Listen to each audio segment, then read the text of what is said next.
welcome back to Total Nonstop Impact Talk for Impact fans, right here on the YouTube and the Twitch and wherever you can get your podcasts worldwide. So far, just me tonight. Don't know if anyone else will be joining. This was kind of a last minute podcast. Obviously, we're normally on every Thursday after Impact, but obviously with the holidays and the best of the year-end shows, it was not sure. And obviously, I wasn't here last week. I was at a show. I'll go into a little bit of that. I just stopped in briefly on my way home last week, but it seemed like Jay and Alicia pretty much decided they probably weren't going to do a show. But I said I was planning on doing it, so I'll still go live, go over the awards tonight, the matches that aired, some news, and obviously any questions, comments from the TNI fam in the chat on the YouTube and the Twitch. Feel free to put in anything with the end of Impact, pretty much, and the beginning of TNA. We can kind of hit on everything tonight. And then, hey, if anybody from the fam wants to jump on live, throw it in there. Who knows? Maybe it'll be not a call-in show, but maybe it'll be a video in. So let me know if you want in. I may send you something. But like I said, this was pretty much a spur of the moment, and we will kind of go from there. But this is the December 28th, 2023 edition of Impact on Access TV. What a time. 2024, right around the corner. Oh my goodness. But we'll get into some news, but let me just make sure anybody else, because I was seeing if any of the other crew was going to be jumping on or anything. All right, doesn't look like it for now. But yeah, if anybody from the fam does want to jump on, let me know. But if not, definitely I'll be checking the chat with everybody. Obviously, the big news right now going on with Impact that was announced in the last few days as Dragon Storm here, and you can see it on the background that J Bone so kindly created at the last minute, is the Grizzled Young Vets making their TNA debut at Hard to Kill, and then was also confirmed that they will be at the Snake Eyes TV tapings. So I'm not sure if everyone's familiar, or if you're not familiar, obviously, with the Grizzled Young Vets. And some people can probably speak even better than me on there. But I know they were an NXT UK team for a bit. Definitely had some a big following. Obviously, recently released. I actually did see them show up. I wound up going at the last minute to a Deadlock Pro show in North Jersey a little while back, and they made a surprise debut there. Very impressive. That was my first time seeing them live. Very impressive team. So definitely a team to look out for. I know in the promo they cut, they're talking about maybe, definitely going after the tag titles. Does that mean at Hard to Kill? Or does that mean maybe at the Fallout tapings? Could be. We'll see. I don't think it'll be they'll get a shot at the titles at Hard to Kill, but maybe something that will follow out then a few weeks on TV later, like at the tapings, like maybe then 2 weeks from then they get a title shot. But we'll see. It's kind of unknown, not confirmed. I know some people are kind of running with maybe they're signed. I think if they were definitely signed, they would have announced it that way, but they could be on at least a test run with Impact. So we'll definitely see what's going on. As Mayor says, James Drake, not to be confused with JD Drake, and Liverpool's #1 Zach Gibson, soon to be recognized. Barry Monkey here. A new British Invasion. Obviously, they have their own thing, but obviously, British Invasion, huge Impact history. We'll go over a little bit of that later. Aaron Jack, good to see you in the chat. That FTR feel, that there's definitely some similarities, that old school style, no doubt about it. Rayline, thanks for the bits. Team Twitch all the way. And since, once again, it's going to be out of date, this might be our last night to say it. Impact Wrestling! The coach. Let's see. Yeah, we'll get into that because we'll tease that a little bit more because obviously there's a lot of conjecture on the big signing Scott's talking about. And you can start putting in there now, put in the chat. Like, who do you think like the shocker is going to be? The worlds colliding will be at Hard to Kill with this signing. The pen to paper, as he talked about on Busted Open. I'll have my thoughts. I know I think I gave a few of them, but is it this? He didn't say game changer, but is it something like a game changer? Is it a huge name? Is it just somebody you would never expect? A lot of ways you could look at it, but we'll go over some of that. Obviously, did not play the music for J-Bone, so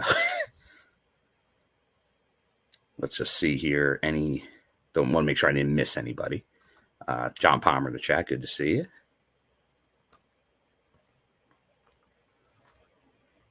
Ooh. Critical Sting, if you're a Pistons fan in the chat or watching the video later, my condolences. I guess they set the record. Hey, my own Sixers during the process era was there for a while, so I'm used to that. Dr. Gerbs, good to see you. We got all kinds of people in here, so good to see everyone. Good to see everyone.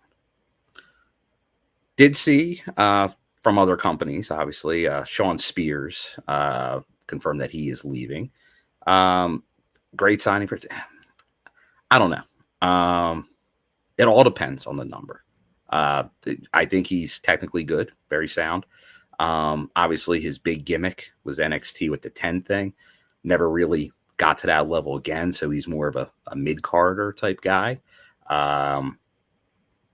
So a possibility, but that's kind of where he fits. Like I put it, like my comparison, probably people disagree with it, is like Dango. But I think Dango's got character more so. So I don't know. That'd be my worry. But hey, Impact or now TNA's done it before. If they can think they can work somebody with a character, they can work with them to establish a character. That could definitely work. Some of the best signings in TNA history, like an EC3, somebody that came out of a development type, they gave a character. Eli Drake. Look at him now. It's Eli Drake. He's LA Knight now, but he's Eli Drake, who was cultivated in TNA. So that definitely can happen if there's the right idea going forward. So definitely we'll get into some of the other names there with the news. Other news, and feel free to put it in there. I know they've been kind of putting a little bit out there. Obviously, with the holiday over the weekend, it was a little slower over the weekend, so not a ton of news.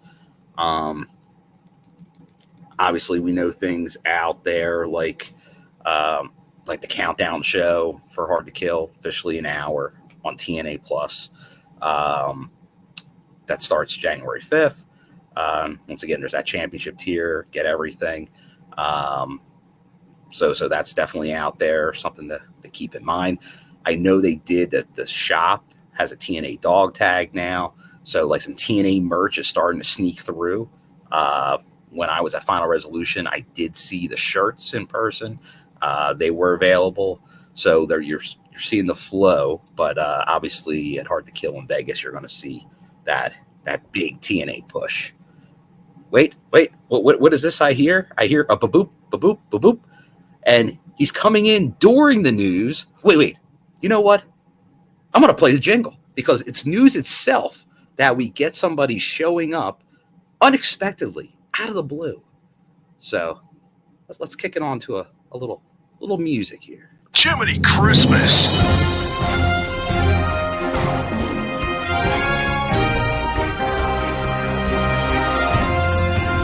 Remote news.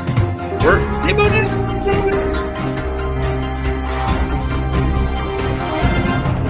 Searching for my fake wrestling news. J-Bone, welcome to the show. What's up, man? How you doing? Oh, I'm doing good, man. I'm doing good. I was not expecting you, J-Bone. It's a pleasant surprise. Neither was I. I wanted to make sure everything was copacetic before I jumped in live because I don't want to have to duck out in the middle of talking about something. But, making sure your surroundings are all working. I know you got the new ear pieces. Right. Yeah. You look a little bit like Johnny Bravo. Yeah. Johnny Bone. So yeah. I didn't watch the show tonight, but I know there's a lot more news that's and around. Honestly, J-Bone, you saw everything. Like I have the awards that were won, the matches that were shown. You were at a lot of them. So you're good, even if you didn't watch it. The match, okay, this I popped for this. So I just happened to just look on YouTube real quick to see if you were live yet. And right next to on my own feed page there's the TNI video waiting to go live, and then there was the Impact match of the year with Speedball and Will Ospreay in the picture, and blurry in the lower left-hand corner of the picture is me and Justin. So nice. I'm like, is that? Yeah, yep, that's me. That's you. And because just to give you a heads up, J-Bone, they aired 6 matches, if not in their entirety, large sections of 6 matches tonight. Nice. 4 of them were Bound for Glory in Chicago. Ooh, that's loaded. So you were there, like it was 2 Slammiversary matches, 4 BFG matches. And I tell you what, man, Chicago was hopping this year. 3 shows. Oh yeah, the season pass. 3 weekends. It'll be interesting to see. Like, I don't think they're going to do Chicago. Like, I'm sure they'll be in Chicago, but I don't think they'll do the season pass for Chicago next year. Yeah. But it wouldn't shock me if they did the season pass in a different market. Yeah, maybe. Yeah, and that's northern, fine, Canadian market, but who knows? Hey, I think the EC the ECW what the hell they call it, the old bingo hall, 2300 J-Boat. Thank you, the 2300 arena. Yeah, my home away from home. Right. I think that'd be a good spot. I know MLW is kind of claimed it, but now they're mixing it around because they're starting to do New York a little more. They're actually going to be in Chicago in May. Right. I was just going to mention that I just heard that MLW is finally coming back, and they're selling tickets at Cicero for like $10 or something. Well, that's what they always did. Like they always were able to fill that place with going at the right price point. Like I'll give Court credit there. Right. I mean, I wouldn't be cheap selling enough to get in. if you get a decent enough roster, you don't have to sell $10 tickets. You can sell them for more than $10. But I understand you want to put butts in seats. Yeah, you want a hot crowd, and that helps you get a hot crowd. Yeah, and that crowd, with the exception of like one of the 3 weekends, was like really good for Impact. So, yeah. Speaking of the 2300 arena, J-Bo, this is all up in the air. No confirmation. No confirmation. Oh, okay. However, I was tipped off today by a TNI fan member. I will not name names unless they want to be named. Oh. Well, just of a conversation that WrestleCon was having online with a fan. Obviously, WrestleCon Philadelphia next year. There's been open debate on what Impact, now TNA, will do. Will they have a Mania Week show like they've been having the last few years? If they do, will it be a joint show? Because that's what they've been doing during Mania Week. For the most part, IPWF. Obviously, they did the multiverse this past year. They did with Lucha Underground in New Orleans years ago. So they've kind of done. They've not really done in Raw way. Actually, when they did New York, they did United We Stand. That was kind of the last Mania, other than the IPWF, which never aired. Other than those little segments we started getting during the last IPWF show. That's the first that's ever seen. Oh, that's right. Yeah. Now, did you go to that one or no? It was at midnight that year. Well, that was a super late. It was supposed to be on Fight TV, and then it wasn't, or something. Yeah. So it's a tough one. It's a tough one. But yeah, WrestleCon said that they confirmed, because there was only the Super Show so far has gone on sale at the arena Thursday night. They confirmed that there will be another WrestleCon show that afternoon on Thursday. Oh. Unknown what promotions are part of it. However, could it be TNA or TNA / New Japan? Possibly. Thursday I think there's a real good chance. I mean, hopefully the first quarter of TNA goes really well as far as buzz, surprises, new names, starts really catching eyes. If they can get a really first quarter under their cap, I think they can pull off a really good Mania weekend show. Mm-hmm. You know, in one of those giant halls or whatever the hell they call them, you know, pack in a couple thousand people or something like that. I think it's absolutely possible. I know they pack them in for other ones like the gay brunch and doesn't Joey Janela spring? Yeah, because I know something. Yeah, WrestleCon, who normally does more than 2 shows, was even putting out there that the Collective, for those that don't know the Philadelphia area, it's obviously South Philly's the arena, but it's very close to Penn's Landing, and where the Collective is at a catering kind of facility that's only literally minutes away from the 2300 arena. So you realistically could go from a show at the Collective to a show at the arena without much hassle at all. I wouldn't say it's walking distance, but it is like a few minute car ride. Well, I'm sure you're planning on seeing a few shows that weekend, if not Mania itself, depending on who's on the card. Oh, it will be a very busy week. The key with this, because I remember during New York, is how close shows are to each other is the key.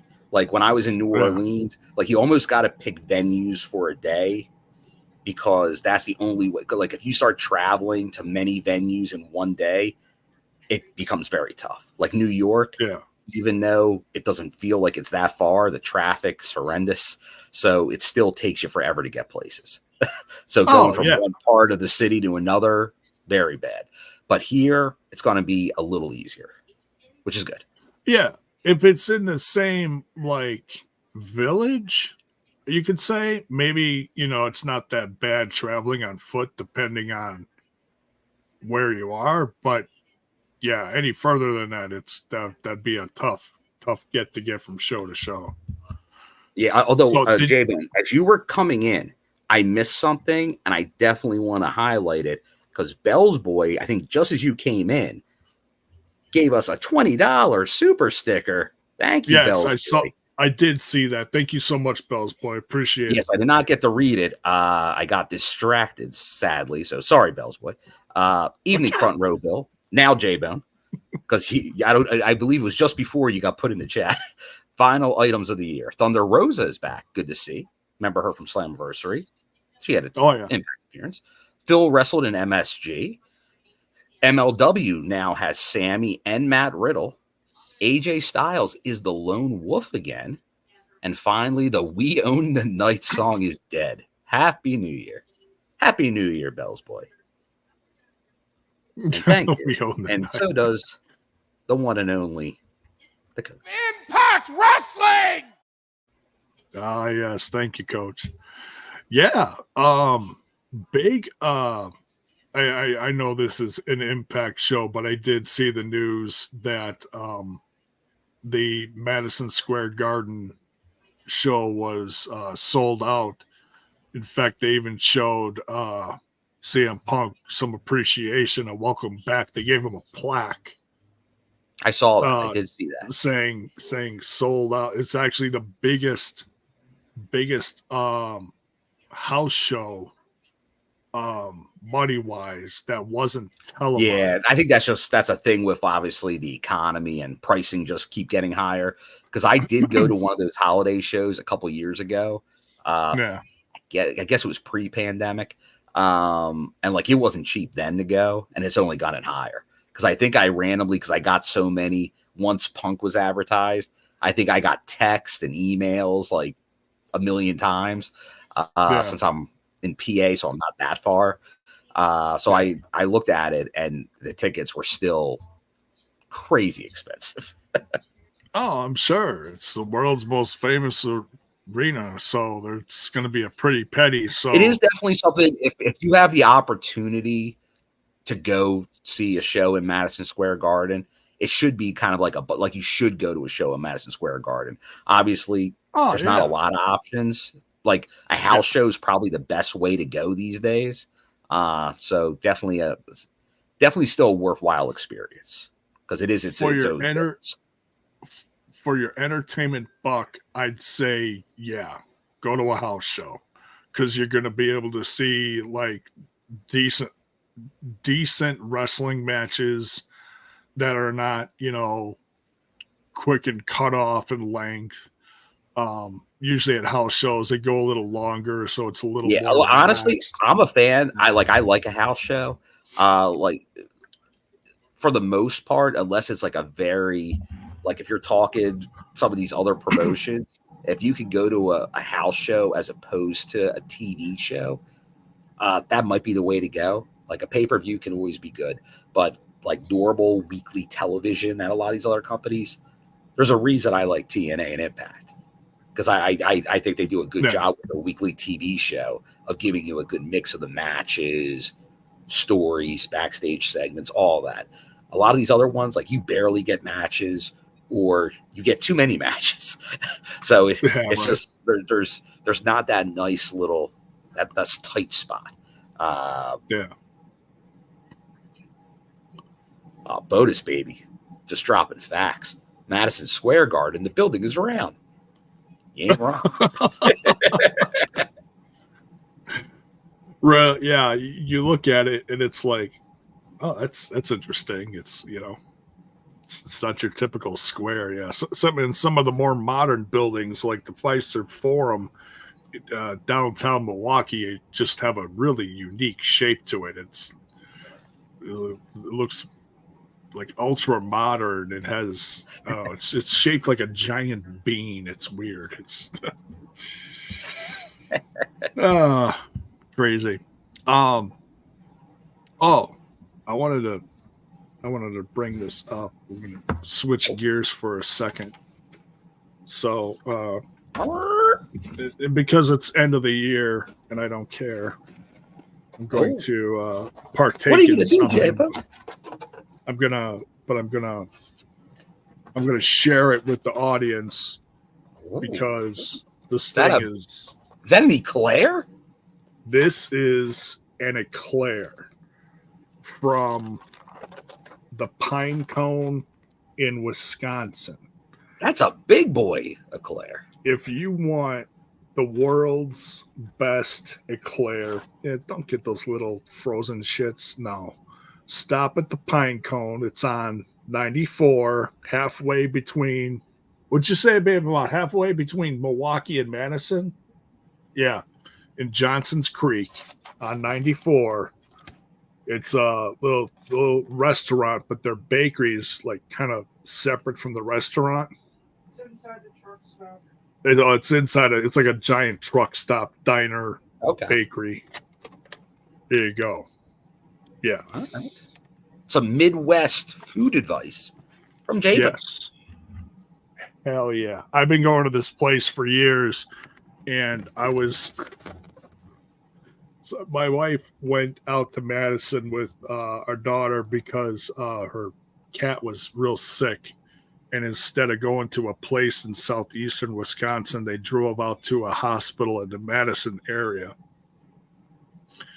Well, I was talking to her this afternoon, and Tracy's like, we got to make a pit stop, and then we'll be home. And I'm like, oh, okay, whatever. Didn't it like completely, over my head, in one ear, out the other. Didn't even think about where they'd be stopping at. Oh, he did? Yeah. Can you check on him? Yeah.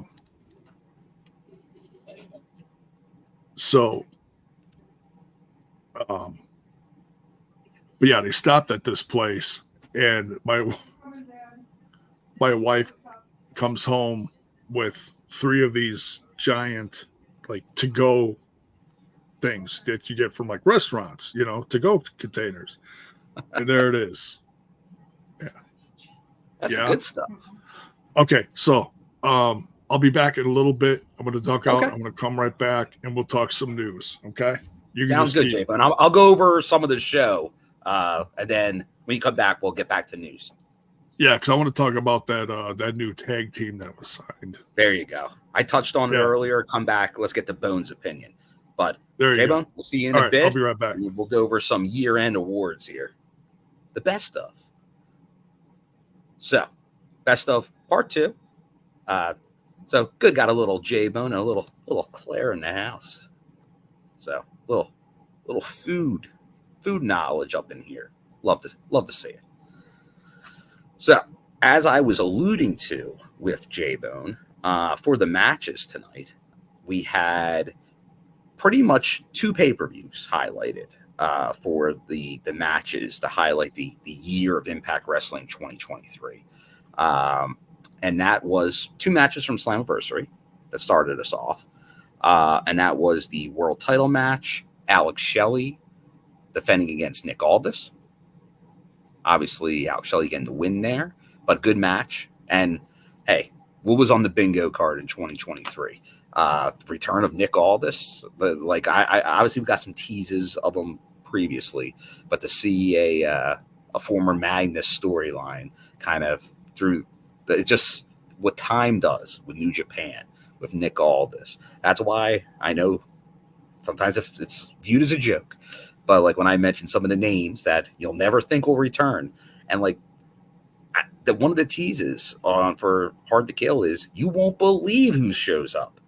That makes me even think more maybe one of these individuals that you would never think would return would. Okada's coming for goodness sake at Snake Eyes. So obviously great match there. Shelley defeating Aldis. Then we get one of the more surprising results of the year in the from Slammiversary, where Subculture won the tag titles in the match with ABC, Rich Swann, Sami Callihan, and then Musa Myers, and that was a shocker. Then other matches we get from Bound for Glory. We get Sabin X Division title match against Kenta. Very good match there. We get the second Alex Shelley match, his defense against Josh Alexander. Trinity, her Knockouts World Championship defense against Mickie James. And then obviously the match of the year, Will Ospreay versus Mike Bailey, which is Mike Bailey's second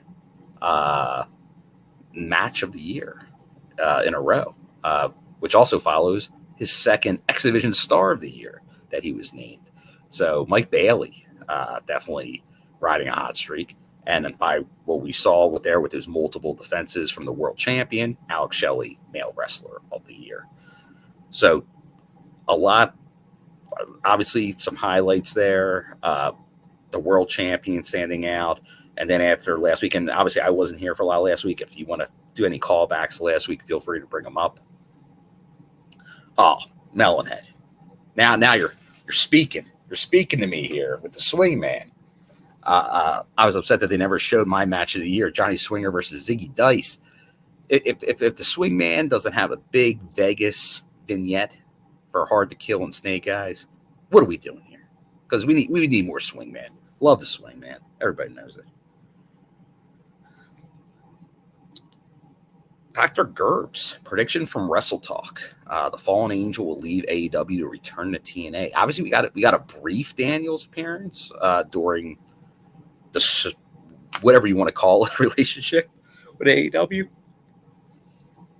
But especially with Kaz here and him speaking so glowingly of TNA and the return, to have bad influence return, or just Daniels in some way, the Fallen Angel, because obviously TNA legend. I would welcome that, no doubt. I know he doesn't probably have a ton left in the ring because he's been going at it so long, but something I'd definitely be interested in seeing a return of. So thanks for the heads up there. I know T. Hughes, I did see you mention this earlier, that they confuse people about the pre-show. It is with paid membership or free with an account. I know somebody, I think it was Basil, actually, our friend here. He mentioned that you can get it for free. Now I gotta look at it. I think you do have to set up an account with the. But is there a free account you can set up through Impact? Through TNA Plus. I'll try to get a confirmed answer, but at least. It was alluded to that the 1 hour pre-show you could get still for free, but I'll try to get that confirmed. The Bone Man is back. J-Bone. Do you have what? Digging in. Oh, he's wait. Now J-Bone, we got to get the shot where we got to get it. Let's get a little. Let's do a little foodie review here. Let's do a little digging in. Give the extreme close up. Oh, hear that crunch? Baked goodness. It's creamy. Oh, that spoon man. Great song. It's a great song.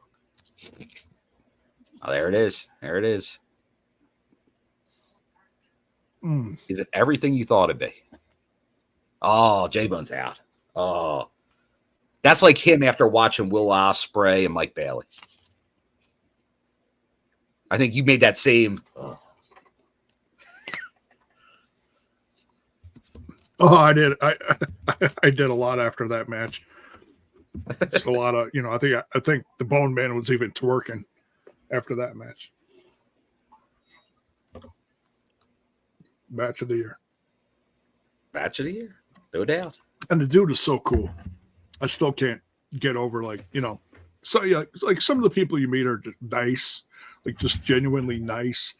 And then you meet others that are just freaking cool. Will Ospreay is freaking cool, dude. and honestly, for the most part, a lot of the people are really cool. Like obviously from the same ones, TNA. And there's another thing. We haven't kind of talked about it since BFG, but they're going to Vegas for this TNA return. That's where Mike Tenay lives. If we don't get at least a appearance by Mike Tenay, like you got to bring him out now that he's in the Hall of Fame. Like maybe, hey, if he doesn't want to call a match, that's fine. I don't know if he does or doesn't. If he does, it'd be great to sit in maybe on the main event. Maybe Moose Shelley, he sits in. If not, just have him even backstage, just for a segment or something. It'd be fantastic. Yeah. But nice tip of the hat to the live crowd would be also fantastic. And if not at Hard to Kill, the Snake Eyes, because freaking Snake Eyes, how loaded is Snake Eyes looking with the talent that's going to be there that night? Oh yeah, just add Tenay to the list. Yeah, it's very cool. Now, right before you jump on J-Bone, there was, I believe it was Dr. Gerbs mentioned that Wrestle Talk is predicted that Chris Daniels may leave AEW to return to TNA. So we were kind of discussing briefly maybe a Daniels return. Any thought on that? Oh, is that like a rumor going around, or is that just I think it's more of it's a rumor / predict. But based on, obviously he's very tight with Frankie, and Frankie left and is saying nothing but good things since being here. And those guys have been tied at the hip through a lot of their career. And I know there's been voiced frustration from Daniel. Well, I don't think he's voicing it, but like they've taken stuff away from him over time. Like he has less responsibility, and there's been a lot of people leaving from the early stages of that company. It seems he's natural. Supposed to be one of them. He's supposed to be talent relations. Well, he was. They took that. Isn't they he? stripped him of that. Oh, he was stripped of that. Like, oh yeah, like he was stripped of that like a year and a half ago.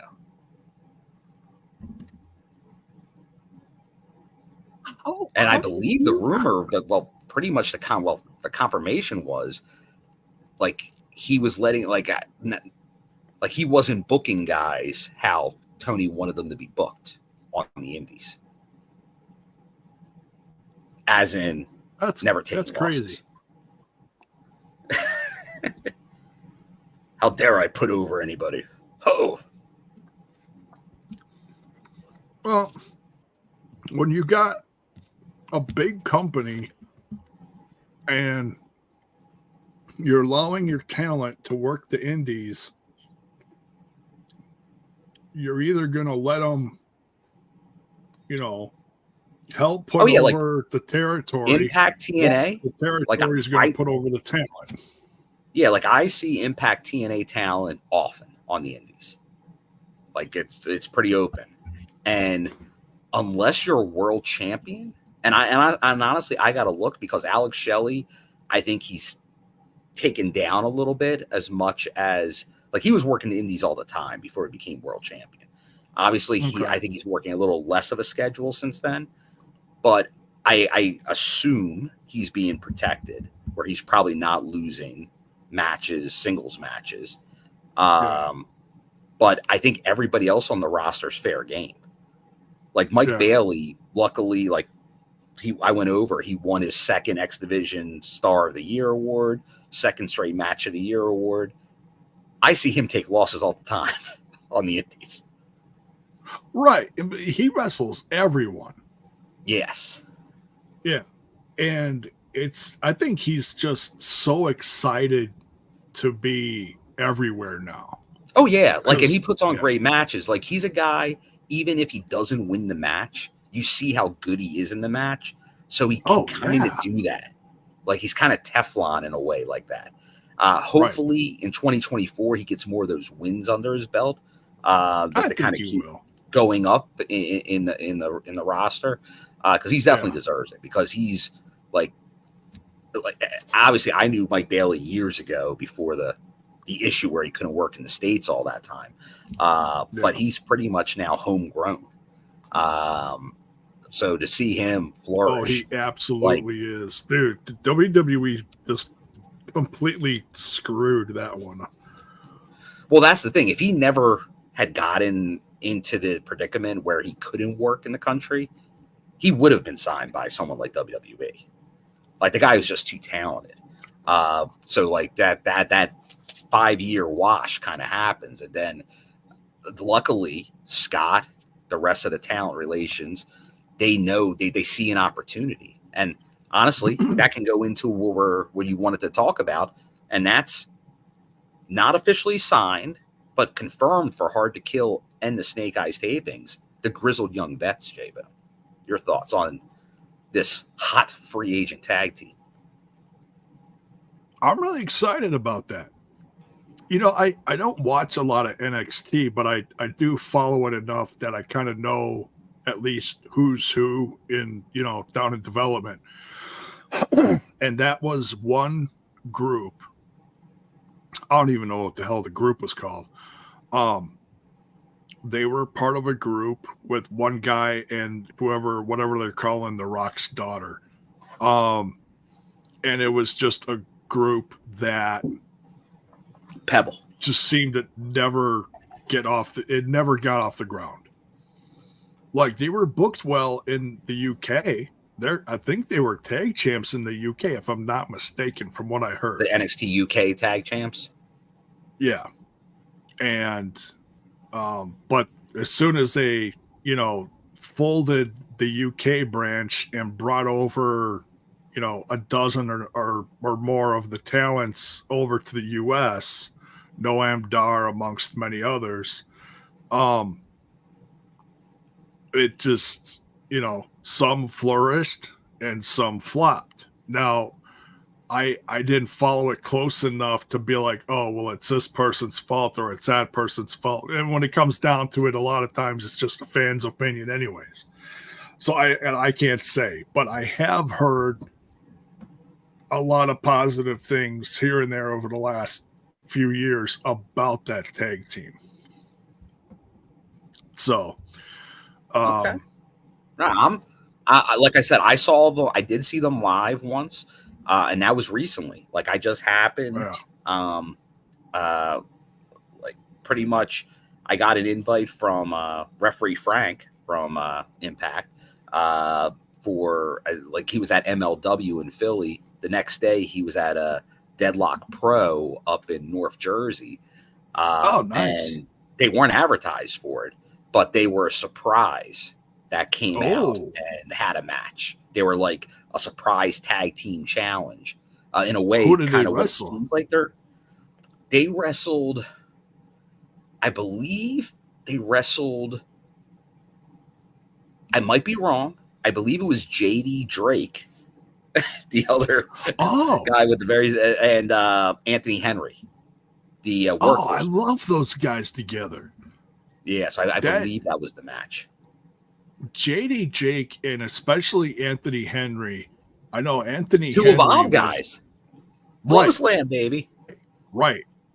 That's you beat me to it, dude. You totally beat me to it. I do based on those days. You were going Flow Slam on you. Right. And Anthony Henry was one of my favorite guys in the Indies to watch back in 2017. He had a hell of a year.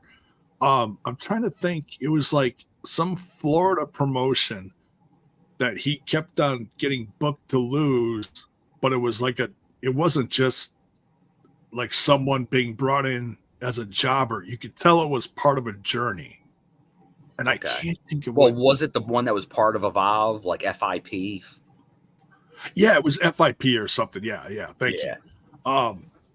Because that was almost like, I don't want to say like developmental of Evolve, but it was kind of like that. It was like an offshoot. They would feature a lot of people like there and then bring them, like oh God, who's that guy I was just talking about a week or two ago in WWE? I know, Austin Theory. Austin Theory, thank you. Yeah, perfect example. He showed up there, and then he showed up in Evolve, and then he just got better and better and better, and look at him now. I know they definitely had some talent. Because I went to a good amount of Evolve shows back then. But as far as the new tag team, the Grizzled Young Veterans, I'm very excited about it. It's definitely a team that's going to spark some. Not that our tag division is dead, but it's getting loaded right now. It needs a few new teams. It had a few top tag teams, and then there was kind of a like, okay, who else? Because I know Alicia's not here, but her favorite word, the platypus teams, where like, and you would see it like Moose and Myers. Now it's Myers and Eddie. Like, will they stick with them a bit, or is it just when maybe for a couple tapings they don't have a singles angle, just put them together? Obviously, if Grizzled Young Vets stick around a little bit, fantastic. And obviously, with Danny Luna signed to TNA, it does make you think at some point Subculture could also be on their way to be official. Because remember, they gave this team the straps. They had to think they were working on their visa and they were going to get it done, and they didn't. Because I still believe there's no way they put the straps on them at Slammiversary with the idea they're only going to work Canadian shows. It can't be. It can't be. It's just another example of if that is what happened, it's just another example of the United States government putting the thumb on people. Oh, it's not easy. They're This Right. paperwork, it's Exactly. a mess. Like, it's expensive, it's time consuming, and like if you assume it, it's gonna blow up usually for you. Like, and obviously, Mark Andrews has an injury right now. I know he's saying he's expecting to be back by about March, which is pretty quick. So hopefully he can do that. I know Flash Morgan Webster, he's been out there. He's doing some stuff right now, but with Subculture can be part of the fold in the tag division with like ABC, the Rascals, the recently resigned Rascals. That division is looking pretty good. Yeah. I saw some, I don't know who did it, but it was funny. You know how they a handful of years ago they kept coming up with the posters of they re-signed Bram. Oh yeah, 2006. Someone did a modern one, you know, with the modern background with the, you know, the lines and stuff TNA saying graphic. TNA has re-signed Bram and a picture of Bram. And I had to look honestly, at it. I'd welcome Bram back. Like, I think, hey, if you bring Bram and Camille, I take them both. Yeah. Oh, absolutely. I was always a big Bram fan. I remember, it's funny. I remember like one of the initial like super fan packages that TNA offered was when TNA was in North Carolina. I guess it was 2016, I want to say. And they offered what they called the main event package. And part of it was you actually had like a Q&A with the creative team to go over ideas and where you would put matches on the card, who you think should, like, any ideas you should have, like who should get a push. My comment was push Bram. Oh yeah, I like Bram. Like, that's a guy especially if Kenta's still around. Oh my God. Yeah. Old school Ascension back together again. Shut up and take my money. Oh yeah, hey, 2012 all over again. Chris Adonis too, man. I'm a huge Chris Adonis fan. I think he's great. Very, very funny guy. Chris Adonis, yeah, I mean, I never. Well, depending on the role, huge... like, I'm not, like, I think Bram still has main event type capability. Chris Adonis in like a mid card big guy role, he's a throwback. Like, it's like the big guys of old, and that's a lot of my nostalgia. So like him coming out, especially like when he's wearing like the chainmail type stuff, like that's a guy that like he could have been in Power and Glory. Like, that's I like that. Yeah. But once again, it's only to a certain level. Right. All right. Anything else in the news? I don't know if I heard anything. Not a ton, because obviously you guys were on Thursday, like, and all those re-signings were announced. With Christmas over the on Monday, they kind of went slow over the weekend. Did they officially add more to the Hard to Kill, like all the pre-show matches and all? Were those all official last Thursday? Oh, they added one. I think they added Dango. another match. Yeah, Dirty Dango versus PCO. There you go. Yeah. So if anybody was wondering if Dirty Dango was going to go by the wayside come the new year, nope, he's still there. Well, J-Bone, it's funny you say that, because I gave the comparison earlier, but officially, once again, not Impact related, TNA related. Sean Spears, the former, what was he, Ty Dillinger in NXT years ago? The 10 gimmick that was super over for a time. I remember going to an NXT house show when that was super over. He asked for, I guess his contract's out at the end of the year, but he confirmed that he's going to be leaving the company. So that's a free agent that obviously in a lot of groups and all, I saw people start going, maybe I like him. TNA. And I like him to an extent as well. Like, I think obviously he peaked in NXT years ago. He's definitely a good ring worker. Like like his Beyond the 10 character. I don't know if he had much of a character really, but that doesn't mean he can't have one, because we've seen TNA and Impact over the years take a guy from some other company where you maybe thought, what's he going to do here? And then they give him something to run with, and they knock it out of the park. But yeah, totally. My worry with a guy like that is because he was on a bigger television company for the last couple of years. Maybe the price isn't worth it, because I like right now that's like I compare him to like Dango, but I think Dango, and I know he divides people with his hating professional wrestling and the vignettes with Bravo, but I think they're gold. Yeah. So like a guy like that, I would prefer seeing more of him than maybe a guy like that, unless they could do something with a gimmick. Yeah, I mean, like that wouldn't be a guy be like, oh, let's go spend some money on a guy like that. Now, hey, and congratulations to his wife, the former inspiration, Cassie Lee, that announced she will be having her second child. But obviously, I'd welcome her back. If it was a package deal, I'd be interested. Yeah. Oh, I hear you there. And speaking of having kids, congrats to Gunther and his wife Jenny, the retired wrestler Jenny. They had their first kid. Congrats. Yeah. So I remember seeing the first time I guess I ever saw Gunther, Walter at the time, was during Joey Janela's spring break in New Orleans, where he went one-on-one with PCO. Oh, that's nuts. In a show stealer. I remember seeing parts of that. Show stealer. Yeah. One of the best matches that week. I think that is the match that caught a lot of people's eyes.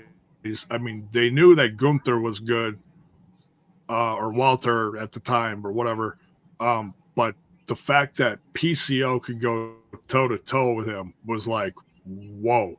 Yeah, because PCO was kind of having his renaissance where it's like, wait a second. Pierre-Carl Ouellet? The guy from the Quebecers? Like he's back and he's doing this crazy gimmick, and he's practically killing himself in the ring. But then to see him go up against who many considered like the toughest guy out there, Walter, and give a match like that, everyone's like, yo, this guy's for real. And speaking of PCO, I know he recently gave an interview where he's eyeing not only winning the TNA World title, but winning it in Quebec. Is that a little? Could we see the much anticipated debut of Quebec, maybe Montreal, in TNA's future, 2024, maybe? Oh, I think it's absolutely possible. Yeah. Yeah. Mayor's given us a list of matches. And I don't know if we already talked about them or if she's just mentioning the card. Rich Swann versus Steve Macklin, Eddie Edwards, and Brian Myers versus Eric Young and Frankie Kazarian. Tommy, what? Tommy Nightmare? Tommy Dreamer versus Crazy Steve for the DMC. Yeah. Tommy Dreamer's on a show Sunday afternoon. And it's not that far from me. It's a little over an hour. Oh, yeah. So I wasn't anticipating doing any wrestling this weekend. However, Tommy Dreamer. I may have to go see Tommy Dreamer. We'll see. We'll see what happens. We'll see if my buddy Dave decides he wants to take a trip.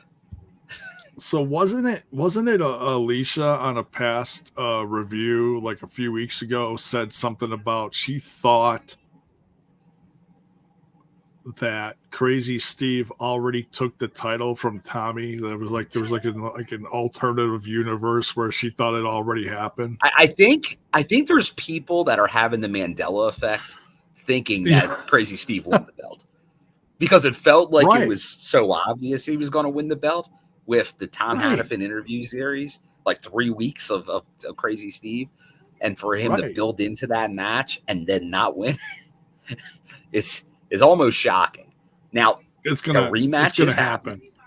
on Hard to Kill pre-show. Will he take the belt there? If he doesn't, it ain't happening, J-Bone. No. We just got to forget about it. Tommy Dreamer forever. Yeah. Till he retires. He'll retire with it. Yeah. No, but no, Steve's absolutely going to take it that weekend. Because, well, it's proof that they still listen to our show. Like, yeah, you know what? We should have made that happen. Title change pop before the main show even starts. Not a bad thing.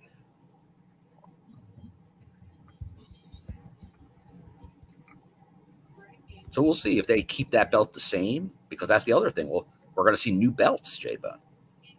Oh, yeah. TNA belts. That's there wasn't a TNA digital media title, so it may stay the same. Yeah. Or does it change? Does the DMC no longer exist? I don't know. Well, obviously it is, because they've announced there's a DMC title match. So we'll exist in some way. Yeah. So, and so that's also going to be exciting for figure collectors, that hopefully someone out there will start making the belts. And you mentioned figure collecting. I know Impact did announce their new trading cards series. I guess their second series. That's now. I don't know if it's just pre-order but like they showed a lot of the cards, who's in the series and all that. So definitely, I know there's probably a lot of card collectors either in the chat or that'll be watching this at some point. So definitely something to take a look at. Yeah. Oh yes, Justin. Yeah, I never pulled the trigger on those. I should sometime. Yeah, definitely. They did announce, Tom Hannafin, that there'll be Best of TNA next week, J-Bone. So I don't know if we're getting 2 weeks of it. My assumption is yes, but I'm not positive. But we know we're getting Best of TNA. So we're definitely going to get. Now, could that be a tease of maybe some returns, even if they're one-offs? Like just like Impact 1000.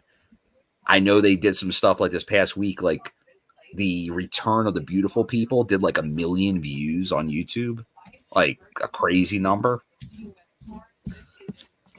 I'll always welcome that. Beautiful People. Oh, yeah, because was she still active, right? Angelina is in ring active. Velvet's not, but still, their whole thing. Like, you want to talk about influence in the industry. Like, it's rare, especially at that point in TNA, that you saw immediately the WWE try to steal that gimmick with what Lay Cool at the time. But then like everyone had to have like the Mean Girls faction. Yeah.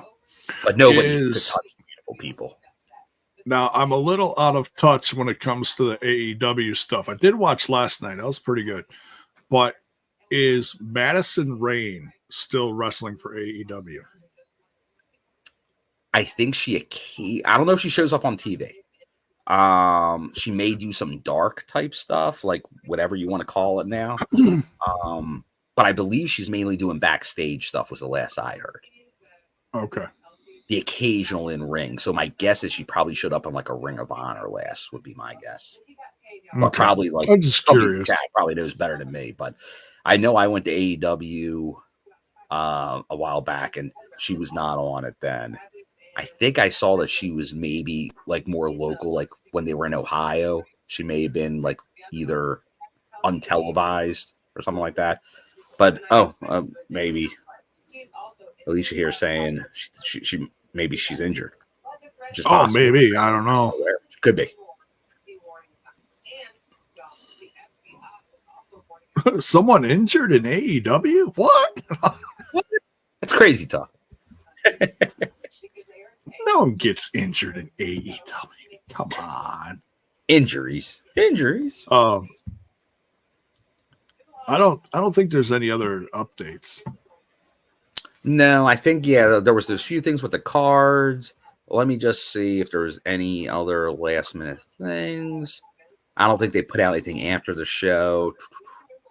No, they didn't announce anything on the show tonight. Oh, well, you know what? I know it was said by Bell's Boy, but it seems like tonight it seemed official because I know Austin, who works for Impact, kind of said, like, I salute you to the We Own the Night theme song. So it may be the end of We Own the Night. Because I think it's pretty much a version, like it's pretty much confirmed. If not the original, a slight remix of Cross the Line will be returning with TNA. Oh, that's cool. Which is fitting. Because I think they've had some bangers as their theme songs over the years. However, I think the identified song most with TNA is Cross the Line. Yeah.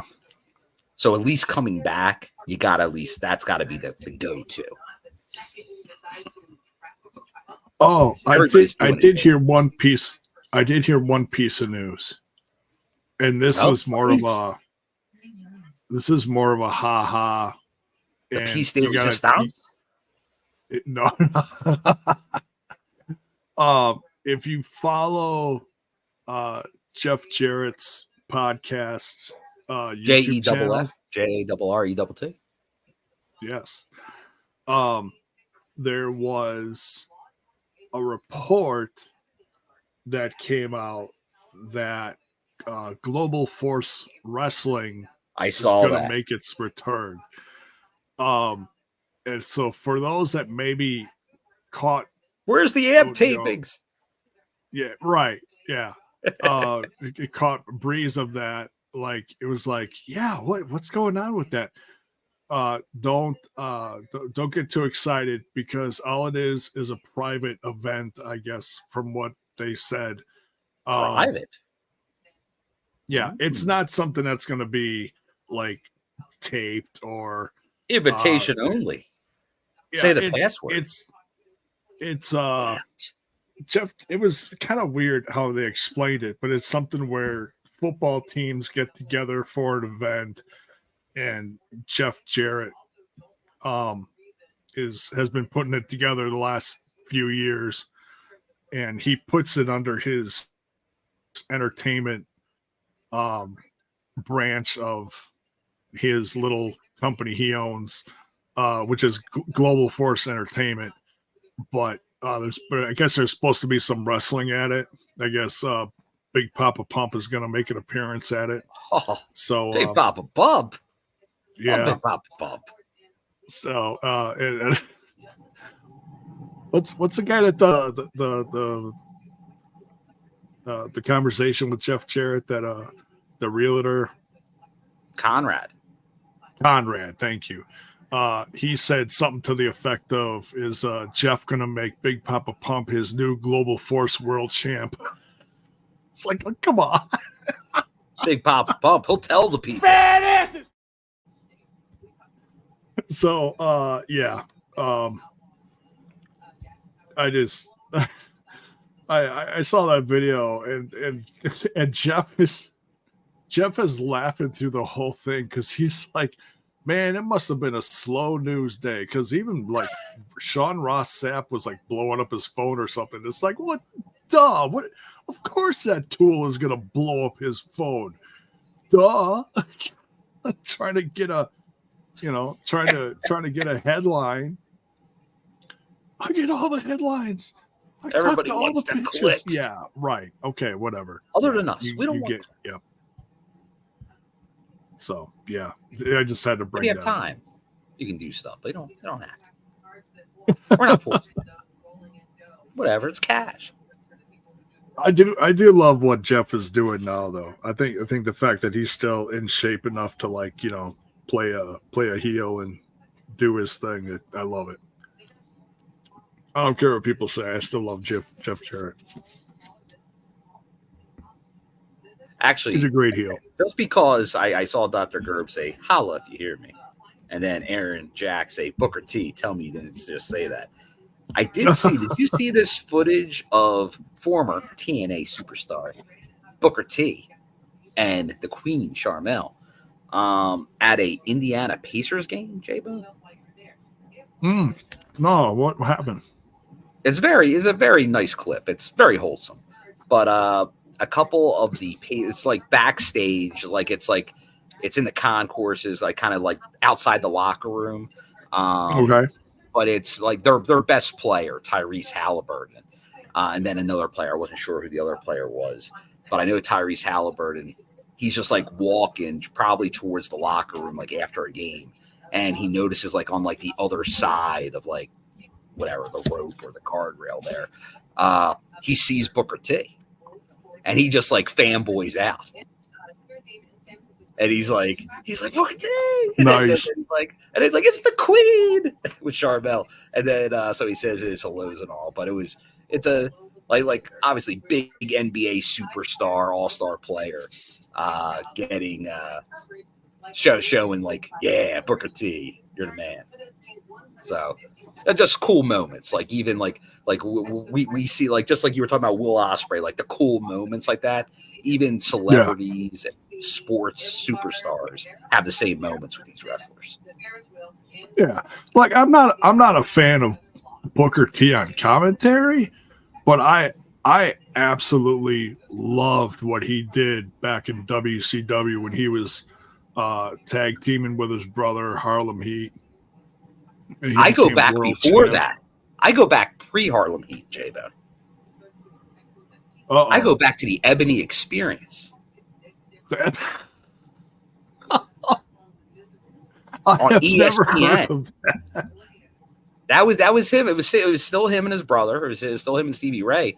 But it was them in the Sportatorium, like with the Iron Claw. I just saw it. Good movie. But with that coming out, like that was on ESPN. Like there wasn't like today where there's wrestling on every day, and it's like crazy the amount of it. There wasn't much wrestling on TV when I was growing up. Like you had Saturday morning wrestling. You had the occasional Saturday night's main event. TBS wasn't in my area up north. Like the first time I saw TBS and like Clash of Champions, that's when I was like went on a family vacation to Florida, like in Orlando, and like at night it was like TBS is on. I could watch WCW. So nice. That wasn't even an option.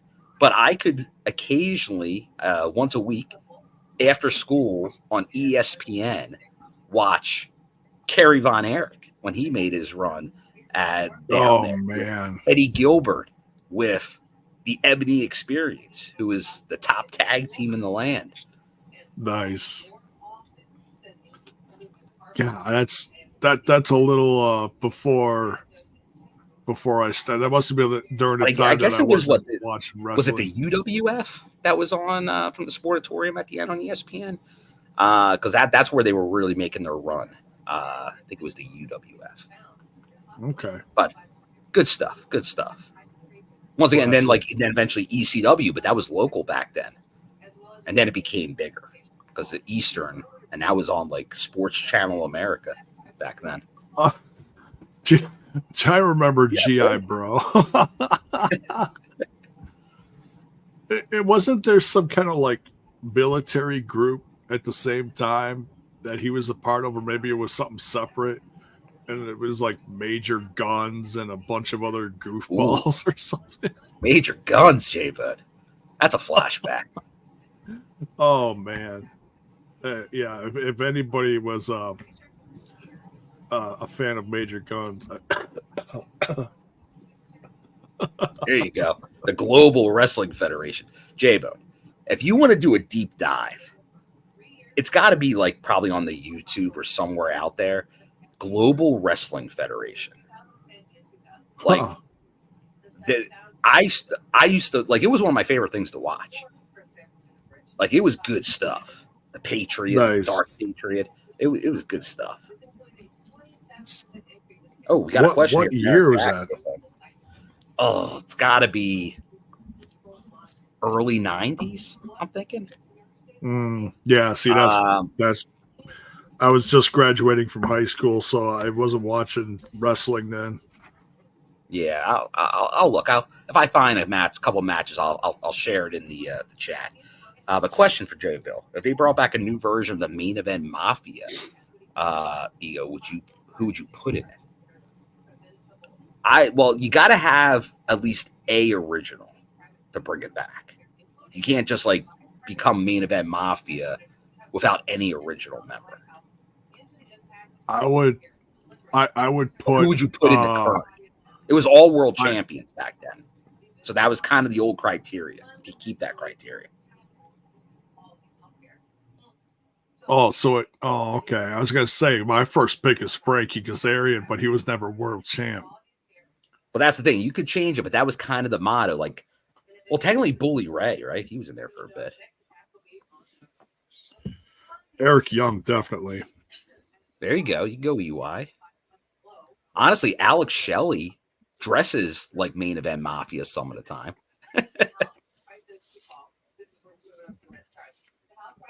He's too punk rock for it. When he's wearing his little suit and tie, he's almost main event Mafia. Well, but you're right. There's not a lot of guys that really fit the main event Mafia gimmick. Like obviously Nick Aldis, he was in there for a bit. But yeah, most of those guys are obviously gone. But obviously, the godfather of the main event Mafia was Kurt Angle.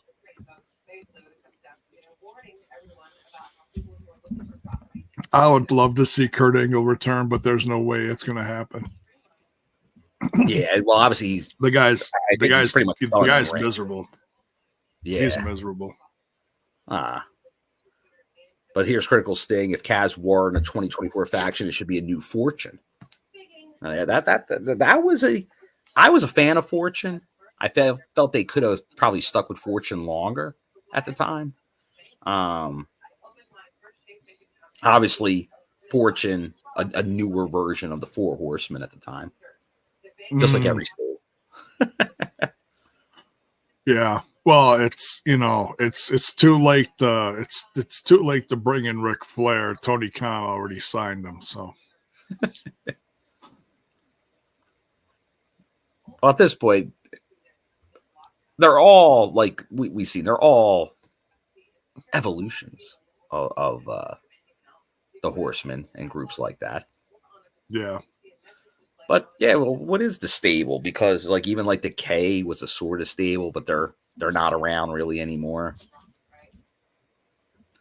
Right now, I'd be more Cody Deaner. Like I don't even know if there's a stable anymore. It's him and Khan.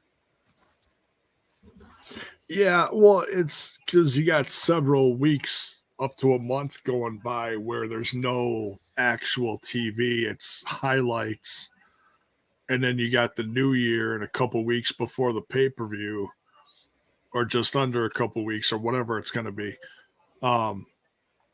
We're pretty much at 2 weeks. Yeah.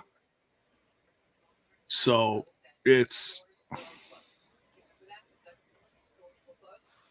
going to be a giant reset for the company. It really is. That's what it is. This is all a kickoff. Like we're kind of like we're doing a little finishing up here, but it's a little bit of a look back, look forward. But really, we're not putting gas on the pedal yet until we get to Las Vegas. Yeah, I tell you, I'm pretty excited. I'm not putting all my eggs in the basket on new faces showing up, but I gotta believe that there are going to be some good surprises, either at Hard to Kill and or the TV tapings. Yeah, there's already obviously some good surprises. Like they're not surprises now, but they're surprises that they're there. Okada, Vikingo. So the Grizzled Young Vets, like these are all very nice additions, even if limited. Will Ospreay, but the whole key is like still Scott goes on Busted Open. He doesn't oversell usually, and if this has got to be something. Now it's tough to pinpoint what it is. I'm having more and more thoughts on it. the whole "you'll never believe who's showing up" line is one of the quotes. And then worlds collide. It seems like I know some of the dirt sheets are kind of almost walking back the biggest signing since Kurt Angle talk. So it might not be that. Because honestly, I think realistically, and it's not even realistic, but like, who would be the biggest signing since Kurt Angle? Like that's a tall order. You're talking mainstream name. What's Brock Lesnar's contract? Like that's the type of name. A brief 1 year Goldberg run. That's a relative. These are the type of names that's one of the. Yeah, honestly, that's like you're talking main event marquee names, needle movers. Like them or don't like the type guys. I know there's a lot of people out there that don't like Goldberg. When I got back into wrestling in the late 90s, at the peak of the Attitude Era, I went straight to WCW, and it was he was the guy. Goldberg was coming up. I love Goldberg. I will always love Goldberg. I don't care. Yeah, like no, to me, like if you're looking at marquee, legitimate, like they debut in a way like Kurt Angle did, the next day, that's one of the top trending things out there. Like those are the type of names that do that. Now, there's a lot of good names still it could be, and not a slight on them, but Nick Nemeth, the former Dolph Ziggler, nice get type guy. He ain't that. Yeah. He ain't the biggest signing since Kurt Angle. Not even close. No. He's the biggest signing of the last 2 years. If you look at that group that got let go, he's the biggest. There's nobody that's that. He's the biggest of that group, but he's not as big as the big free agents, like the big names in the industry. And you gotta think about how social media was back then compared to what it is now. That has a big thing to do with it too. Yeah, like because who's making noise on social media? Yeah, like free agent wise or guys that maybe could be obtained. There's the Lesnar Goldberg tier. Then there's the return guys if you work at a deal with their company tier. And that's AJ and Sting. Like, because that's huge if either of them return because they're such legends in TNA. So, like, they're in a tier. Yeah. Like, Okada's somewhere else that night. And he's there the next night. Vikingo's there both nights, but he's acting like it's more of a surprise. So it feels like it's none of the announced names. But then, like, there are supposedly people that are about to be free agents, like a Julia from New Japan. Or the other name, Mercedes Moné. Now, that's about the other big name that would be like the biggest.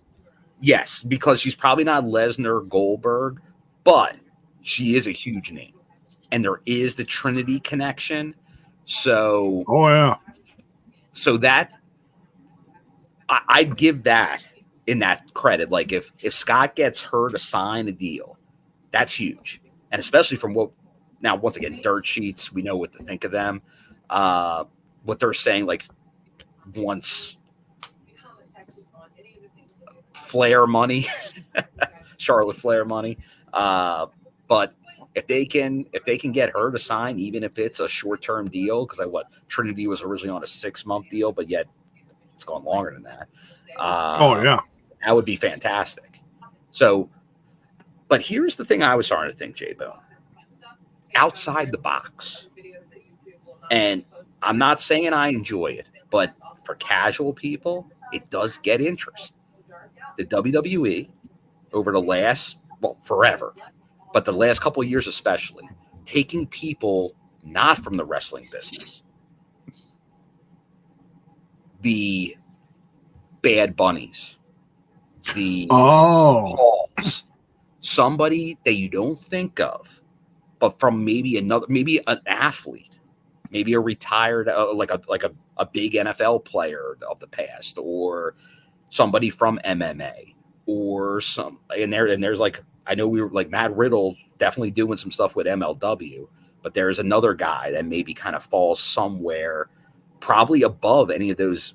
I'd put him probably above any of the more recent releases. Yeah. Like if you could get him. Well, more I got a but feeling. once again, he's not with those other guys. Like he'd be below Mercedes because once again, he's a name, but not as big a name. Well, because Kurt Bauer already said concerning Matt Riddle that Matt Riddle is also going to be working for other places. Correct. That's why the worlds colliding could be like, well, it seems like he's here, but he's here too. Because I know from being luckily able to attend a lot of the shows, you like, and then like even like referee Frank, he's usually works both MLW and Impact. They may be able to kind of work a deal where he's working both. Maybe Sami is too. Could be. My only thing is like I like Matt Riddle. He's a hell of an athlete. I just, and I don't care what people do in their private lives, but man, if you're like, if you're that messed up and you won't go get help and you get fired because of it, that is a big red flag. Oh yeah, no, definitely. And we know for the most part, they kind of they look at that stuff. Like they don't want to, especially if they're looking at an investment, a bigger investment. They want to be pretty safe in making this investment. Like you don't want to blow up in your face. You don't want that. You don't want to end up with another 2011 Jeff Hardy. You don't. And it's crazy to look back because Hardy was such a huge draw for them. Like other than like it was a bad incident, but most of his time in TNA, huge draw, huge merch seller. Like he was like, is he going to make TNA jump from this level to this level? No, nobody really would. Like guys like Angle, Hogan. I know you don't want to hear it, but he did. He got a lot more eyes on the product. Like they can make it go so far. But Jeff did just about as good as anybody of doing that for a long period of time. Oh yeah. Yeah. Look, and is TNA going to go back to, selling out 20,000 seaters like they did back in their heyday? No, probably not. But like to look see at them, it like no company is doing that. Well, I'm just saying the only one that is doing that on a pretty consistent basis is WWE. Oh yeah, for like pay-per-views. They're packing them in pretty good. I mean, house shows are house shows, but they're doing TV. House shows like yeah. It's hard to say. It's hard to say as far as big names. But it feels like there is. Like I think there'll be a surprise or two, like maybe some past people, like which would be cool. But I think there is going to be a name, and that level of name, I'm not sure. Like I do feel like Scott doesn't really elevate expectations higher than they should. And it feels like, at least with this one, he put a little more into it. So I think it's going to be a pretty decent one. But I think we went over a couple of the names, but it wouldn't shock me. Like I said, like I could see them going outside the box. One name, maybe not what you think would be a big name, but it is a big name. Like we'll get people talking. I think it's more something that's going to get people talking. One name that always got people cheering or at least responding loudly in the crowd is Elias. And that's one guy who's been just dead silent on social media. You're right. Like I saw him starting to be announced for a few appearances at places. Yeah. Like kind of once the embargo lifted. But that's a guy, you're right. Like he was white hot for a minute. The walk with Elias stuff, like doing this thing, and like he was huge. And then it kind of like, where'd he go? Like he kind of did the flash in the pan. But you never, like, that's a guy, if you could come to a right agreement, like some of these, that's the thing. Like I think like Ziggler's very, like we've seen him forever. He's very good. Yeah. Like we know what he is. However, I think because of that, like you're gonna you bring a guy like that in, he's a already made top guy. He's in the main event scene. You're giving a pretty darn good buddy, I would imagine. Yeah. But like a guy like Elias, that's a guy that he has the main event look. He did it on the biggest stage for a brief period of time. Yeah. So could you give him the right gimmick and have him be a huge superstar? Yes. Yeah. And not flounder a ton of your capital? Possibly. Yeah. So that's not a bad idea. Like, I don't think Scott would promote that as this major thing, but that would be a guy that definitely, I out of those names out there, I'd have interest in that name. I think that would be something to look into. I look at Elias, like, I mean, gimmick aside for, playing goofy stuff on his guitar, I look at him as a total throwback. When I see him in the ring, man, I see Randy Savage moves, and he does that big ass elbow off the top rope. Dude, I love that shit.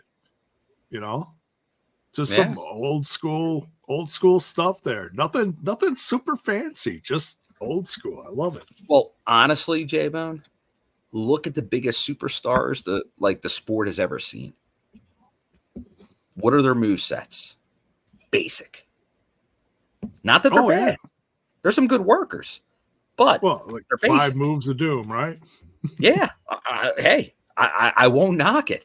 Cena, huge superstar. The Rock, huge superstar, because they have the charisma, they have the it factor, and if you can find that lightning in a bottle, they don't have to be the work rate guy. If the work rate guy has no personality, guess what he is? A work rate guy. And that's all you're going to be. Dave Meltzer will give you 6.5 stars. But if you don't got it, that doesn't sell seats, baby. No, it doesn't get you TV deals. It's just, I tell you what, man, it's time for the investors in TNA to really start finally investing in the product. Well, because it's the only way. You gotta, like the classic saying is, you gotta spend money to make money. Now, but what do you mean by invest in the product? You can't. I wouldn't give big contracts to a bunch of mid-carders. That killed WCW. It killed early TNA, and it's killing AEW.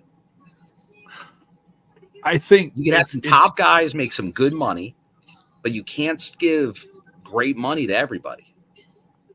No, I'm not saying everybody, but you got to pay them better than what they've been earning. It's going to keep. It's going to like Good Brothers. I think were a sound investment. I think they brought a lot to the company.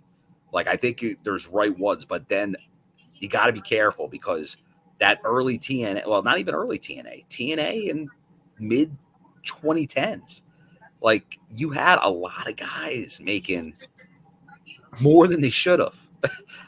Like there wasn't enough coming in to warrant that. Like you got to know where you are. That's why you got to develop a lot of your own talent. But then you need some anchors. Like you need some people that are going to help get you. So that's why, hey, if you can get those bigger names we mentioned, any of them, spend the money. Like go to Checkbook. We keep hearing these dirt sheet rumors that they've gone 7-figure offers on some people. If you're going that high, like that's Kurt Angle money. Like you're like those are the big deals. But those people we talked about are the only ones I'd put that off. Like if you're talking those other names and you're giving them that deal, you're going to be in trouble because they're not going to bring it back in my mind. Right. I'm not saying, And like I said, I'm not saying everybody. throw that money out there. It's you've got to make. I mean, just going off of a little bit of nostalgia isn't going to bring the eyes. You got to bring some key faces in that are going to turn some heads, and that's what I mean. It's like you're going to have to spend some money to, if you're banking on this bringing TNA back to some of the glory days. Oh, it's going to cost you. I'm with you. That's why I think it's a fine line. I think you do bring in some nostalgia. You're not spending a ton on nostalgia, but once you go, as we like to say in Philadelphia, star hunting. If you're looking for superstars, like a sports team, if you're looking for superstars, and you invest in the wrong one, that can kill your franchise, and that can be the same with a wrestling company. Like that's why, hey, reward those people that are doing well for you. Aces, good job. Bring in some definitely like Trinity, great investment. Whatever she's making, it's paying off. Same thing when you had the Good Brothers. I know once again a divisive team, but they were also, I think they were earning it. They're doing the job. Honestly, Brian Myers, Matt Cardona when he was here, I think they were doing the job. I wouldn't be against the Cardona reunion. But when you're talking possible, like if you're fighting Tony Khan for the chance to give $1 million to certain individuals, you better make sure that's the right one. Like if they're going to be making that moose money, they better be up there. Yeah. Because you can pay good money to solid talent, do that all day, every day. But if you're talking that big main eventer money, you better be careful about it. Yeah. Because like I said, that's what kills companies. Aaron Jack. What about Ali? Well, Ali just announced a ton working of everywhere. He's doing this whole, and I like him too. Big, like depending on what these guys are interested in, if they just want a platform, a way to kind of show like what they can really do, get the ball and roll, all in on a lot of these guys. Like I think they'd be very good acquisitions, but you just can't go crazy and be like, oh, I'm gonna break the bank for any of these guys unless they're those few names that really stand out. Because like let's just say crazy, because you work 4 major pay-per-views a year, right? Couple TVs. Let's say you could sign Brock Lesnar, J-Bo, to maybe 10 dates over the course of a year. That gets you, because of how they do it, what, 70-75% of all programming you could feature in some way.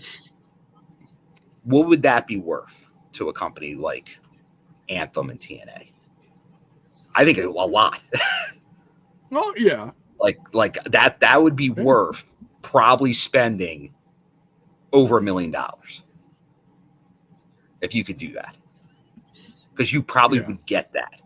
Like that would give you negotiating power in a lot of things. Like that's how big that name is. But I don't think there's many of those.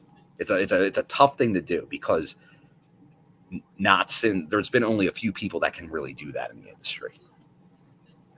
Oh my goodness, what a match. Oh my goodness. Oh, that'd Aaron be something. Jack. That wasn't under my Christmas tree, but now I wish it was. Brock versus Moose. Oof. Wow. It's a match I never knew I wanted to see, and now I gotta have it. Because I gotta say, like from any of their shows that I went to, that's what I look forward to the most. Like if he was on the card, that is what I've looked forward to the most.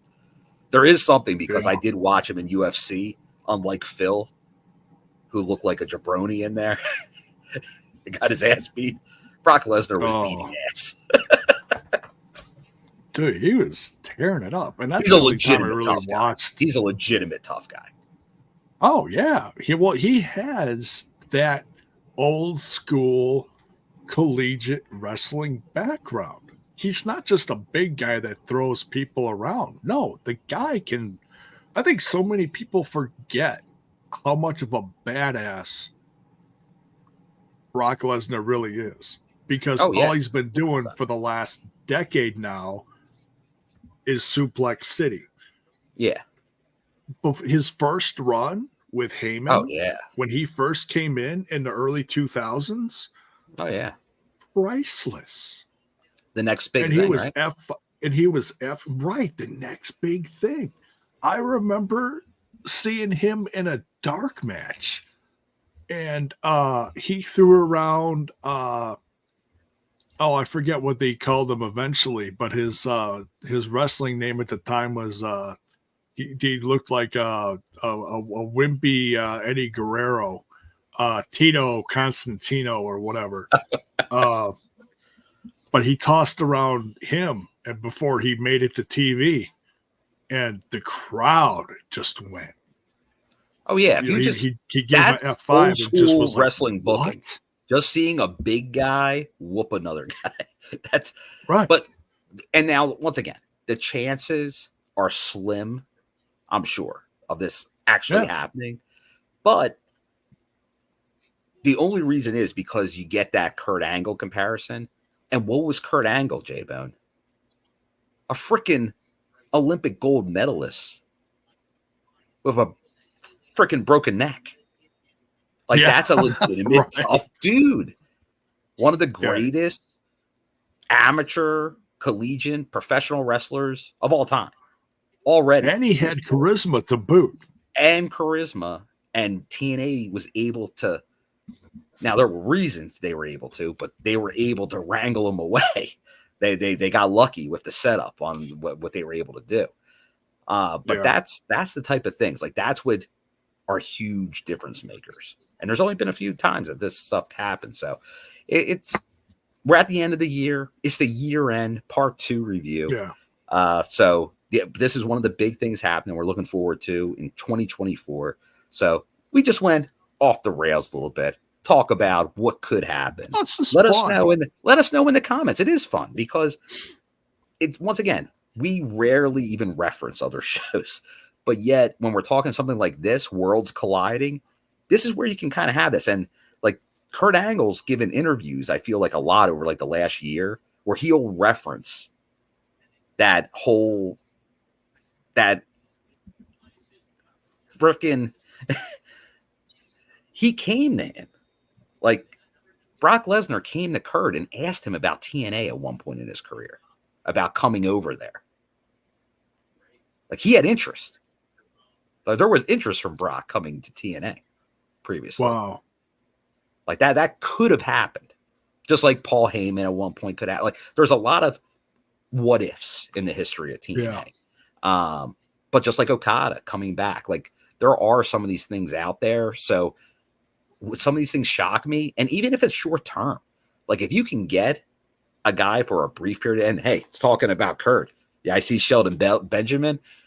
That's a guy that always felt like he should have had a run in TNA. Like we got the late Charlie Haas run. But it feels like Sheldon should have had some kind of run. So I wouldn't be against that either. Sheldon is maybe didn't have the charisma or promo gift, but in ring, world champ should have been.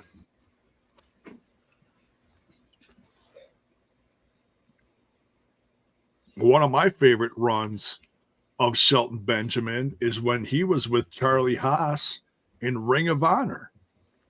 Yep. World's Greatest Tag. And that was right when Ring of Honor went to TV in like 2012. And right around the same time that Kevin Steen, now Kevin Owens, really started blowing up. That was a crazy time in the company. It was a lot of fun. The Steen and Generico era. Yeah. And look at him now. I mean, look at what's happened in the industry in the last 10 years. No, it is interesting to see out of like that because obviously you see the indies and there's obviously it differs. Like you look at the indies and you do look for like future stars, but yet then you have stuff like there's plenty of stars that really only WWE does, where they just create them in their lab, now the Performance Center, where they pretty much come out of nowhere without the indies and become somebody. So there's that way. But yeah, no, it's something to watch, keep an eye on. Just like Mackenzie Mitchell, maybe her return, another former Impactor. But 2023, J-Bone. What obviously we saw a lot happen this year in Impact. Yeah. The return of TNA around the corner, obviously the biggest news, the biggest moment of the year. What is kind of like what do you want to put as your like kind of final thoughts on the 2023 year of Impact? And what are you looking forward to next year? Just a focus on some say? tremendous wrestling coming around the corner. Whether it's from more veterans like Kaz and Eric Young, or more up and comers, kind of like Bailey, Speedball. I tell you, I'm also very curious to see if the TNA brand attracts new knockouts. I really think it will. The knockouts had an absolute phenomenal year, from Courtney Rush's Evolution, and Jessica Havoc, to Trinity joining and just blowing crowds away with her athleticism. Giselle Shaw coming up in her game, and fresh faces like Kylan King, veterans like Madison, Mickey James, just across the board, man. Just so much happened. Some great tag team wrestling. And you saw a lot of it this year. Yeah, I tell you what, man, it's some of my favorite memories of this year was being in Chicago and hanging with you guys and just seeing some wonderful wrestling, and meeting so many of them was just so nice. I mean, some more than others, but I tell you, one of the best memories is meeting Mike Tenay. You want to talk about someone that was so, I can't describe him any better than just, dude, he just like brought you in to the conversation. So I'll tell you, warm, and that's so inviting. And I told you, I told the story because you and Trent saw me with Tenay. Like, I didn't even meet, like, I didn't do the meet and greet. I just was leaving my seat, and like he was coming out from backstage to do the meet and greets, and then he called me over. So I'm like, okay, Mr. Tenay. Wow, but so cool. He's like, I see you all the time. It's like, so he wanted to have a brief conversation with him. So but just very cool. Like the bringing you in part of it, you couldn't be more right, J-Bone. Because obviously I've been lucky to meet a lot of these guys over the years in the knockouts, and almost everybody is always great. Like if you can meet any of them in person, I think a lot of people in the chat that I know have been at shows and all, or on the indies, can attest to it. Like really, like excellent people. Like they really do kind of take the time. Like much more personable, and I think that's like in early TNA days. That's one of the things that makes us become even bigger fans. Is like you don't see that at other promotions. Like it has a little bit of that indie show feel to it, where you're getting up close, you're talking to some of the people. It makes you feel more part of everything. And I think TNA has Right. always done a great job at doing that. Yeah. But yeah, especially the callback to bring it back, because it's a non-wrestling related thing. But when I was a kid, like my best like celebrity interaction was I was up in New York, and it was like an autograph signing, like a sports autograph signing. And I go there with my dad, and we are like, so there's like a lot of Yankees and stuff, and we brought a book, like a biography, and got it autographed by Joe DiMaggio. And I'm walking, like we get it, we leave.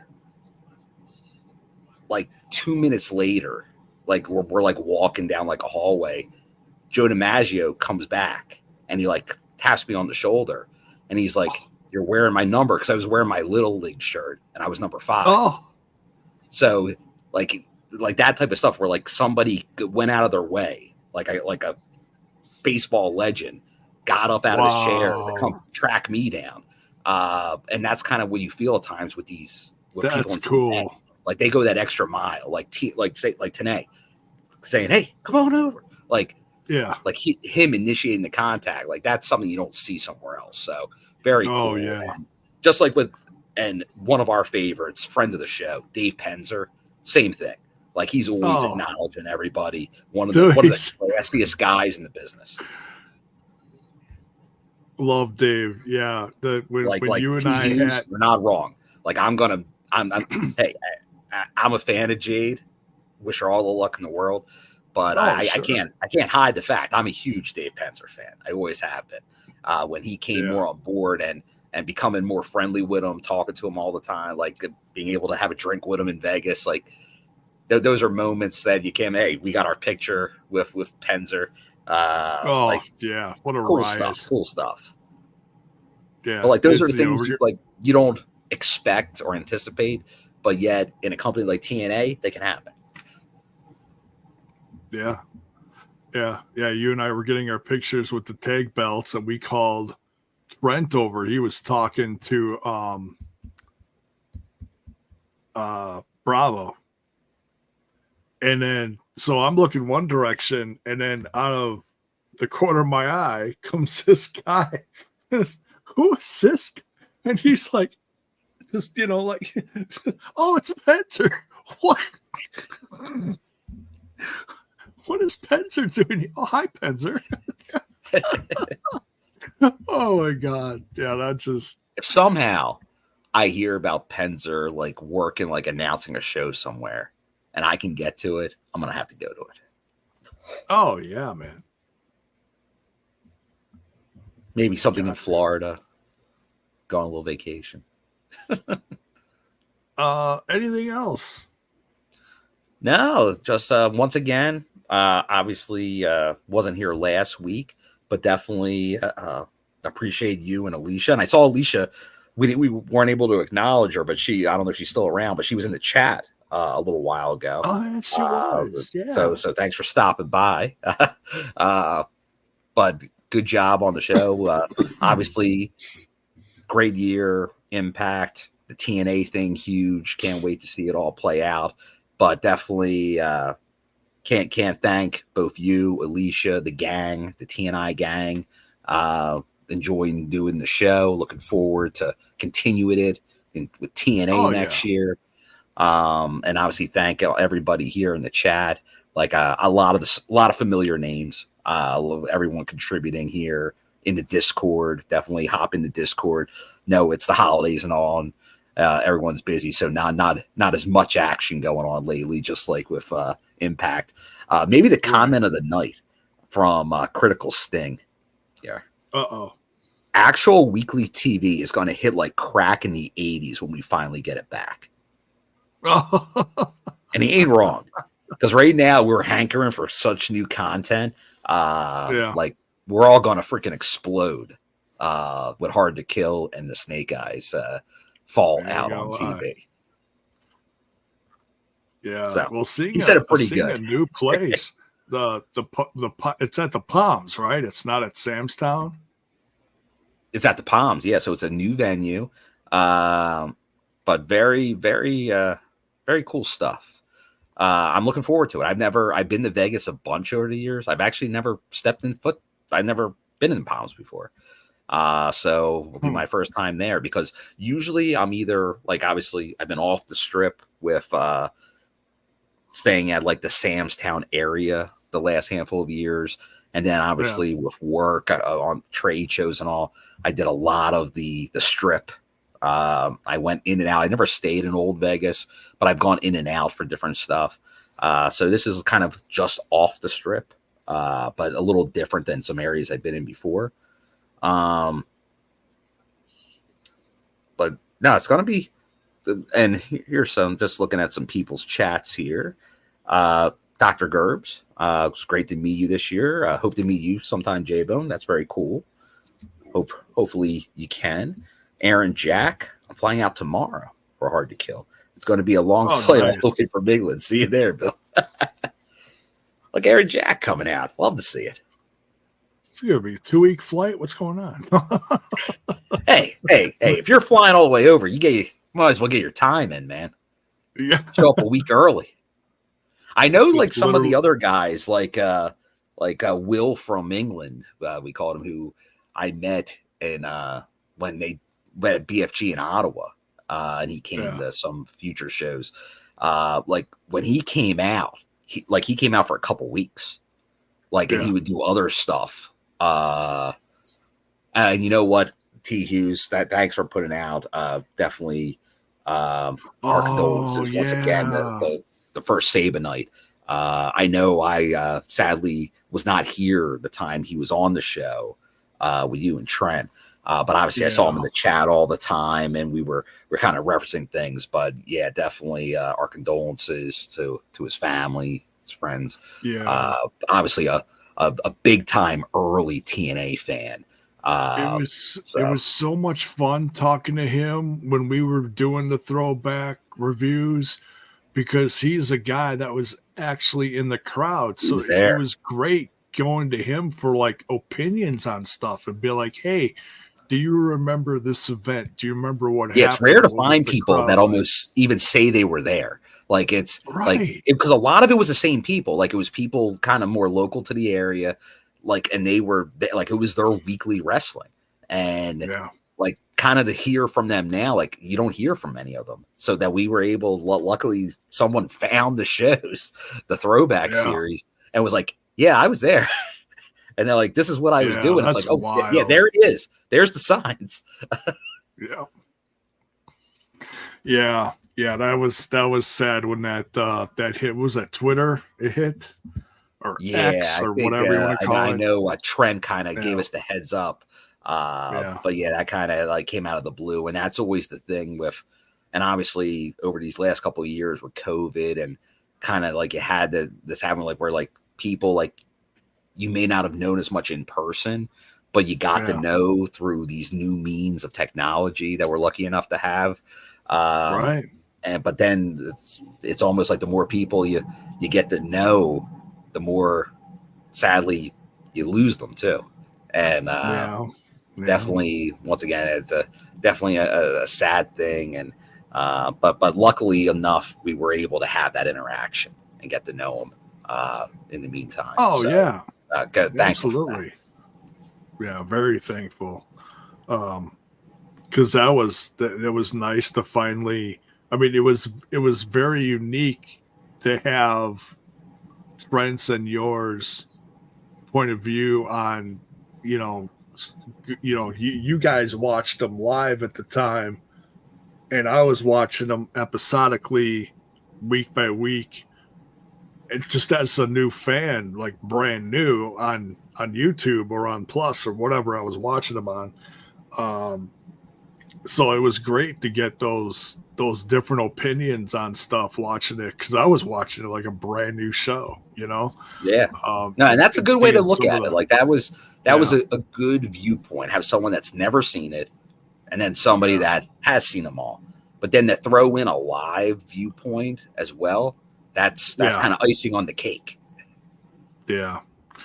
So much fun when we found someone that was actually there. Yeah. Pretty wild. Yeah, rest in peace, Sabinite, man. Yes. Yes, definitely. So, J-Bone, any New Year's plans? As we're now just a few days away from the ball dropping. Speaking of, Manscaped, 20% off, code TNI. Drop those balls. Oh, yeah. Clean them up. Shave them up. Make them all shiny for the new year. Wax them. No. Whoa. Plans for the new year. Just to get in better shape. I've been talking to different doctors lately. I got a new back doctor that's going to be helping me. I'm going to be starting some physical therapy soon, and it's just this is one of the things that takes up so much time now as I'm taking care of my dad, and I gotta be in better shape to take care of him. So that our best wishes for Pop right now, and obviously the whole fam as we head into the new year, J-Bone. Yeah, he's going through. I'm not going to get into details, but he's going through kind of a rough stint right now. So we're just praying that things get a little easier in the new year, So, but yeah, I'm going to try to just get myself in better shape so I could take care of him because I'm doing my best, but I can't do my best if I'm not in really good shape. So. Yeah, So by the end of the year, you got to take care of yourself and take care of others. There you go. Boneberg. That's the goal. Yeah, it's just spearing bitches. No, I was kidding.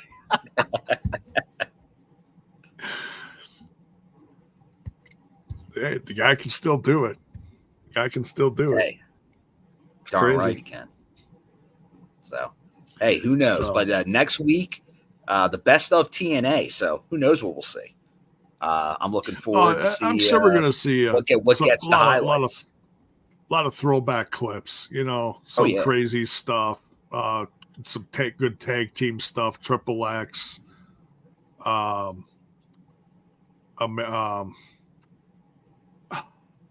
Beer Money. Oh yeah, America's Most Wanted. Get them all in there. Thank you, America's Most Wanted. I couldn't think of it. Yeah. So all sorts of stuff, early knockout stuff. It'll be a blast. It will be. Bring back New Year's Knockout Eve. The TNA Riot. Oh yeah, just show like part of that. Yeah. Yeah, bring that in. Good work, Sting. Yeah. Some of they could probably uncensor some of the faces now because it ain't gonna matter now. There you go. But now we'll be looking forward to it. But what were some of the faces that they actually had to censor? One was like Rey Mysterio or something like that. I don't know. All kinds of stuff. Kinds of stuff. But we'll see you, the TNI fam, in 2024, J-Bone. This is it. This is the final show of the year, J-Bone. It is. Yeah. So everyone have hope you had a safe and happy holiday week, whatever you guys celebrate. And now going into the new year, I'm gonna have a couple glasses of wine. That's about it. I ain't going anywhere. I'm a homebody now. I keep it low key. Yeah. No burning the town down. No no, none of that. Not like back in the day where we just, tore up the dance floor and sweated off pitchers of beer. Watch out, checkers. Oh, God, yeah. Wait, what?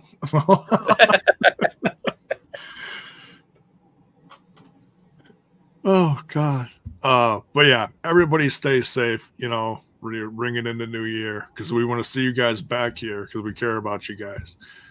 We love doing this, but it ain't the same if we don't have an audience. So come on back now, you hear? So, well, yeah, if we're wrapping this up, we're just creeping into the 2 hour mark here.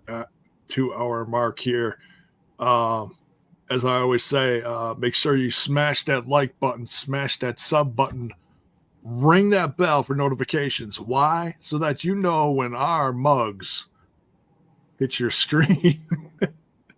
Thank you, folks. Happy New Year. Much love. We'll see you next week in 2024. See you. Oh, shoot. Where the hell is this? The music. Did they move it again? Oh, no. Here it is. Okay. Good night, folks. Here you go. See you.